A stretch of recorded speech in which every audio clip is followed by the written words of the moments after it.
Cancer అనగానే భయం. హైదరాబాద్ పోవాలంటే పోలేదు సార్. పోకపోయినా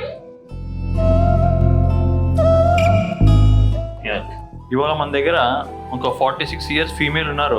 కడుపు నొప్పి ఎస్పెషల్లీ కింద భాగంలో నా కడుపు అంతా ఉబ్బరంగా ఉంది అని వచ్చారు మన దగ్గరికి. డయాగ్నోస్ చేసి మన అన్ని పరీక్షలు చేయగా మనకి అది ఓవరియన్ డిసీజ్ అని బయటపడ్డది. సో దానికి మనం స్టేజింగ్ ల్యాబొరేటమీ చేసాము. టీహెచ్ అంటే గర్భసంచి, దాని పక్కన ఉన్న అండాశయాలు, పక్కన ఉన్న బిల్లలు అంటాం, pelvic lymph node dissection with infracolic omentectomy అని చేసాము. మనకి ఇవాళ 12 days అయింది. తను మన ఫాలోఅప్ వచ్చారు. తన్ని అడిగి తెలుసుకుందాం ఎలా అనిపించింది. చెప్పడం ఎలా ఉంది. అప్పుడు భయపడ్డా, ఆపరేషన్ కావాలి. క్యాన్సర్ అనగానే భయం. హైదరాబాద్ పోవాలంటే పోలేదు సార్. పోకపోయినా ఏం కాదు మీరు క్యాన్సర్ ఇవాళ చేయించారు, ఆపరేషన్ అయిపోయింది, బ్రహ్మాండంగా ఉంది. ఎందుకు భయం? ఇంకా భయం ఏం అవసరం లేదు. ఇక్కడికి వచ్చినాక మంచిగా అనిపించింది. సార్ మంచివాడు, ఇక్కడ హాస్పిటల్ సార్ మంచిగా అనిపించింది.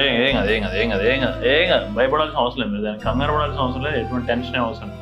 మీరు చెప్పండి, ఏమని చెప్తారు? మీ కూతురే కదా.